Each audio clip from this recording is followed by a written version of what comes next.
like I said, I take this seat back out now.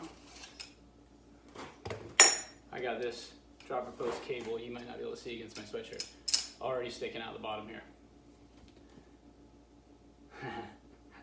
Okay.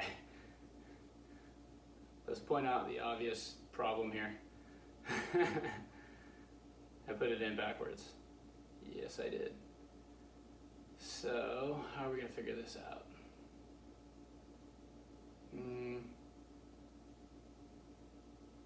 Is that gonna work?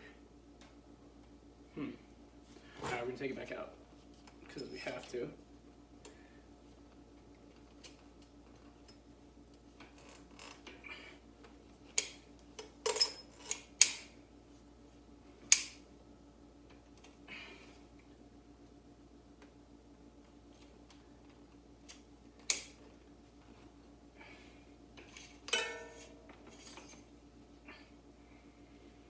Surprise is not that I did it wrong.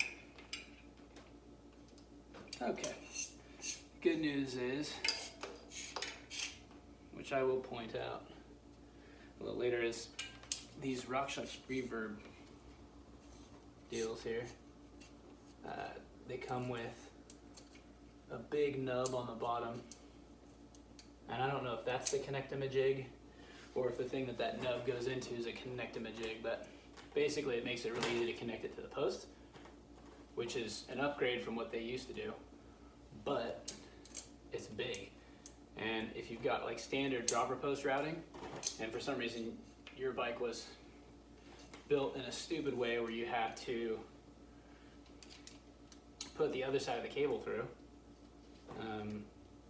and then they made this port really small, you wouldn't be able to fit this big nub in there.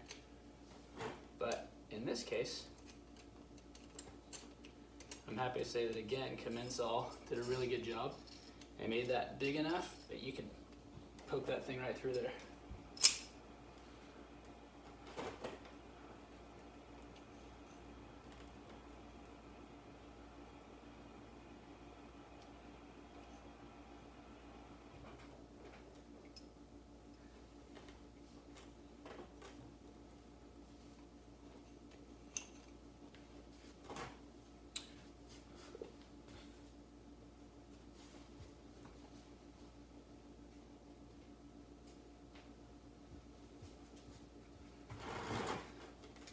The next one we'll do, in this case, the cable didn't come all the way up, so I'm going to grab it with my needle nose pliers, nice and soft. There are threads on this little thing, so I don't want to hurt it. As soon as I can, I'm going to grab beneath the threads, and I'm just going to guide it a little bit. There we go. Alright, we are all ready to post-connection time. So we take our RockShox Reverb. There's a little deal there. How this guy works is you're gonna slam into it the connect-a-majig, and it pokes right into that there, and these threads will sort of start threading once you stick that in there. Makes it pretty easy. You do need a little bit of dexterity to handle it. Figure out which of your hands can twist the threads, poke that in.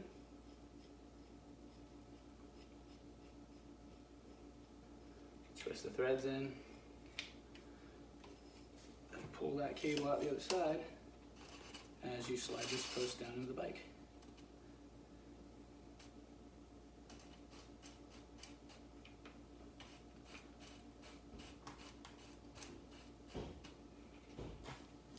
Now this kid's small, he's not going to be able to use this whole post already. I just think he's going to be better off having it. So one of the things I'm going to check is I'm going to look through this port. I'm going to make sure that I'm not jamming that cable against anything down inside the bike here.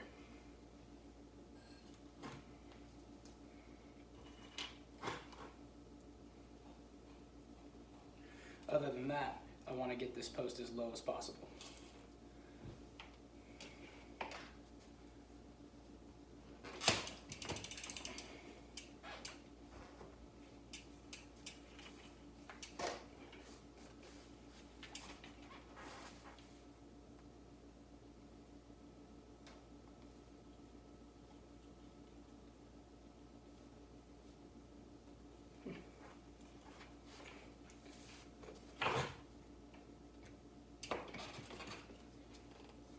kind of got the impression I could push this thing down in there further. Yeah. Fully hilted. That's not bad. 5 full inches on a seat post. Droppers always look best if they're fully hilted, actually. You might be a bit of a shorter guy, like me, like most of my bikes. The dropper is perfect. I got 6 inches of drop. It's perfect for me. It makes it look super clean when it does drop, like you don't see a bunch of seat posts sticking up. It always makes me feel bad for the guys that are like 6'3" and they've got like an XL bike, got this massive 170 dropper, and they're still showing like a half a foot sticking out of the top. It's like, man, if they only made a dropper that long, you could have more range. Anyway, so now the dropper's in. Last part here, real simple. Here's our remote. On a Reverb, this is sort of the secret. All you need to do is you take this cable. I should slide the bike closer.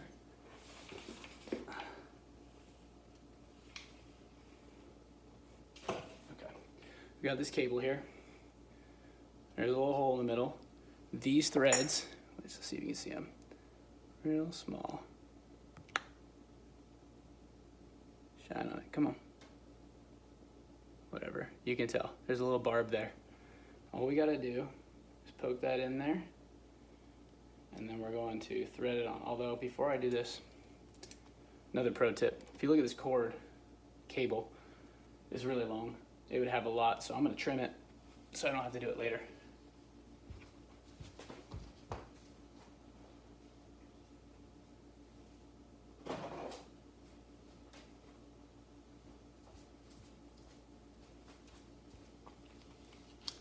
Got my Pedro's cable cutters.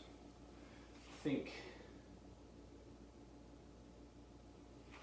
yeah, I'm gonna take off about that much. Now what made me think about this is if you put this barb in 2-3 times in the same spot on the cable, it's probably not threading as good because it's been threaded and unthreaded. So a clean cut probably just makes sense just to make the remote stick better.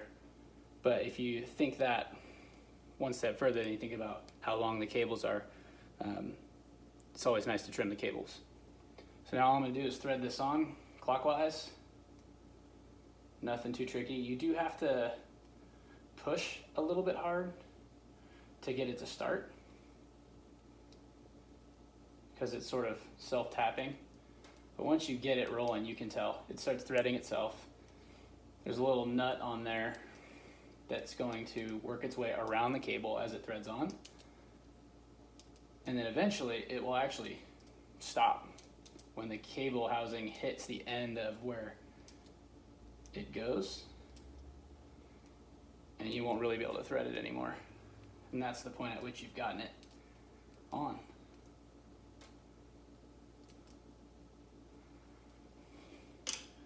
Now, one other tip here that you may or may not have noticed me doing is there's a speed adjuster here, like a barrel adjuster, that says fast and a plus sign in one direction. All that does is tighten up the bleed inside this hose. So we need to bleed this hose because it's been out of the bike. The cable was by itself. We're gonna need to bleed this to get a good actuation. But aside from that, anytime you're gonna put this system back together, you wanna open up the speed adjuster so that it's as slow as possible, because that would give it the most space. So then when you bleed, you have all this space inside the cable, and then if you didn't get a perfect bleed, but you tighten that speed adjuster up, it'll sort of tighten that bleed for you a little bit and give you a little bit of forgiveness. In my experience, these posts are pretty forgiving from a bleed perspective. I change them from bike to bike, cut the hose, put them back on, don't bleed them, and they still work. So I think it's fine for the most part. But anyway, loosen that thing up anytime you're gonna put this back on a cable, and then start all the way wound out, and you can always wind it in for more. Another cool thing about these RockShox Reverb remotes is you can open the clamp all the way up, so you don't have to take off your grips to get it back on the bike. So this is from the old school where we run a right-handed dropper and we just run it upside down as a left-handed dropper. And that gives a pretty good thumb position. Now they have a 1x remote that takes care of all the funkiness for you, but this is how we do it. I got that wound on a little bit. That's a star.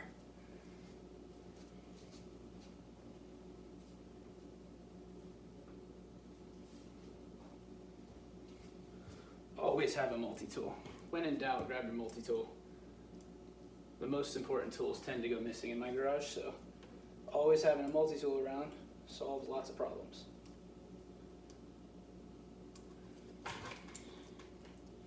All right, so got that guy on there. Now I'm willing to bet that without doing anything, this dropper is going to work just fine. So we got it routed through the frame. We know that the dropper's in here, it's fully hilted, that's great. We're gonna push that, push down, and now my son has a dropper. That's just the top of this seat post clamp rattling around. I'm obviously gonna put a seat on here. I don't think we need a video for that.